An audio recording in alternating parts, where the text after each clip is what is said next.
안녕하세요. 김태훈의 현명한 투자자 방송 시작하겠습니다. 오늘은 네이버 실적에 대해서 좀 말씀을 드리겠는데요. 네이버가 2분기 실적을 어닝 서프라이즈로 내놨습니다. 이 어닝 서프라이즈라는 게 그래도 시장에서는 경기 침체 속에서 실적이 굉장히 나빠질 거라고 생각했지만 매출 외형이나 또 영업이익이나 이런 부분에서 모두 증가한 모습을 보여줬습니다. 다만 단기 순이익 면에서는 전년 동기 대비보다는 굉장히 좀 나빠진 모습을 보이긴 했죠. 하지만 전반적으로 매출 외형과 영업이익이 늘어나면서 이 경기 침체 속에서도 실적을 낼 수 있는 기업이다라는 그런 신뢰감이랄까요? 이런 거는 살리는데 어느 정도 성공하는 모습입니다. 특히 이 서치 플랫폼 해가지고 가장 핵심적인 검색 광고 쪽이죠. 이런 쪽에서 나름대로 실적이 더 증가하는 모습을 보여서 이 경기 침체 속에서 광고가 오히려 줄어든다는 그런 생각을 갖고 있는 상식을 뛰어넘는 모습을 보여줬습니다. 그리고 커머스 쪽에서도 특히 이제 커머스 쪽 같은 경우는 요번에 팀F 사태 때문에도 하반기에 이 커머스 쪽에서 이 팀원이나 위메프 쪽에서 넘어오는 고객들이 늘어날 것이라는 기대감이 있는 상황입니다. 자, 그리고 컨텐츠 쪽은 요번에 이 컨텐츠 관련 이 웹툰 회사가 뉴욕 시장에 이제 나스닥 시장에 상장을 했는데 그 때문인지 이 상장 이후에 실적이 좀 둔화되는 모습인데 나름대로 좀 밀어내기 실적이 있지 않았나 좀 의구심이 들기도 하고요. 그래서 이제 요번 2분기 때는 좀 소폭 줄어든 모습을 보여주고 있습니다.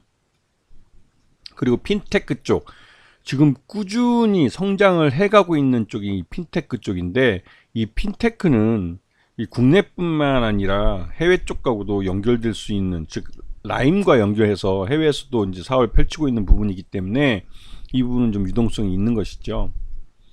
이 클라우드 쪽도 좀 들쑥날쑥이긴 하지만 꾸준히 늘고 있는데 이쪽은 워낙 투자도 많이 들어가는 부분이기 때문에 수익성 면에서는 좀 고개를 갸우뚱하게 만들긴 합니다. 자, 그러면서 국민연금이 올 1분기 때 오히려 지분을 9%대에서 8%대로 줄이는 모습을 보였는데요. 이때 국민연금이 이 지분을 줄이고 나서 이후로 이 네이버는 계속 주가가 흘러내린 모습을 보였습니다. 오히려 국민연금이 재빠르게 잘 대응을 했다라는 생각이 좀 드는데요. 그만큼 지금 경기 침체 속에서 네이버가 실적 둔화에 대한 우려가 커지고 있는 상황이었습니다. 그리고 이런 과정에서 이 국민연금도 지분을 줄이고 있기 때문에 이 네이버는 주주 환원을 늘리겠다고 이런 기관 투자자들을 잡기 위해서 주주 환원책을 내놨죠. 그러면서 이 자사주 취득 소각을 이번에 또 내놨습니다. 그리고 앞으로도 이러한 부분을 늘려가겠다고 말을 했기 때문에 나름대로 이제 주주 환원 정책은 좀 강화되고 있는 것을 느낄 수 있습니다. 근데 제일 문제되는 건 일본 라인야후인데 이 라인야후에 대한 경영권을 사실상 일본 소프트뱅크에 이미 빼앗긴 것으로 보이기 때문에 형식상 50대 50%의 지분으로 A홀딩스라는 일본 라인야후를 지배하는 법인을 네이버가 지분을 갖고 있다 할지라도 실질적으로 라인야후라는 회사의 이사회에 한국인이 아무도 없다는 그것으로 이미 경영권을 빼앗겼다고 보는 게 맞죠. 근데 중요한 건 이 라인은 이 네이버가 지난 10여 년 동안 수천억, 거의 조 단위의 돈을 쏟아부어서 성장을 시킨 미래의 먹거리로 이제 키워온 회사인데 이걸 송두리째 이 플랫폼 기술 자체를 일본에 빼앗기니까 일본 소프트뱅크는 앉아서 이제 말 그대로 자다가 떡이 생긴 꼴이 된 거고, 네이버는 당장 이 라인 쪽에 기술을 냈던 라인 플러스인가요? 그 회사에 한 2,500명 되는 한국인 직원들을 모두 해고해야 될 판입니다. 왜냐면 일본 라인야후가 더 이상 한국 쪽으로부터 기술 서비스를 받지 않겠다고 선언했기 때문에 결국은 라인 플러스가 필요 없어지게 된 것이죠. 그렇게 되면 말 그대로 이제 이 2,500명의 대량 실업이 한꺼번에 발생할 수밖에 없는 상황이 발생해 버린 거죠. 근데 중요한 건 라인을 이 네이버가 빼앗긴다는 건 미래의 일자리도 빼앗긴다는 의미이기도 합니다. 그래서 이게 굉장히 좀 이슈가 되고 있고, 네이버의 미래를 생각하는 투자자들은 이 라인의 이 소유권 변동과 또 라인에 대한 네이버의 지배력 이거에 대해서 굉장히 걱정하고 있죠. 근데 보면 이 라인야후 밑에 그 라인 플러스뿐만 아니라 라인 게임즈나 다양한 이 라인 스튜디오도 있고 다양한 회사들이 그 미래 성장성을 위해서 투자된 회사들이 있습니다. 그리고 이건 또 웹툰 엔터테인먼트라고 이번에는 미국 그 나스닥에 상장된 웹툰 회사, 이 회사에도 라인야후가 24% 정도 지분을 갖고 있죠. 그런 만큼 이 라인야후는 이 네이버의 미래 기술에 대해서 그 미래 기술에 나가는 통로에 있는 회사라고 할 수가 있습니다. 굉장히 중요한 회사죠. 근데 이거를 빼앗김으로 해서 네이버는 미래를 빼앗겠다고 해도 과언이 아닌 상태가 돼버린 겁니다. 근데 이에 대해서 이제 조국 장관이 그 SNS에서 언급하기 전까지는 사람들이 잘 몰랐죠.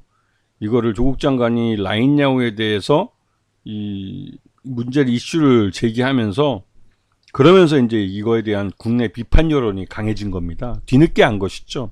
근데 이거를 단순히 이 네이버라는 민간 회사가 그 하나의 계열사 하나를 일본 기업에 빼앗겼다라고 생각하는 데서 끝날 것이 아니라 이를 통해서 미래 먹거리와 미래 일자리, 우리 아이들에게 줘야 될 미래 일자리를 빼앗겼다는 측면에서 굉장히 그 타격이 클 수밖에 없고 네이버의 미래 성장성에 대해서 의문이 들게 하는 그런 사태가 벌어진 겁니다.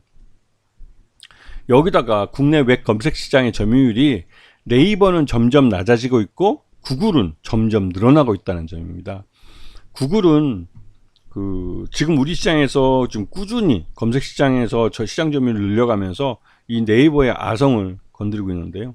네이버의 구글 시장 검색 엔진 시장 50%가 무너질 경우에는 말 그대로 네이버의 국내 그 시장 점유율 자체도 이런 검색 광고나 그 다른 무슨 이 컨텐츠나 하여튼 그런 쪽에서의 실적도 그 그러니까 구글에 빼앗길 가능성이 큽니다.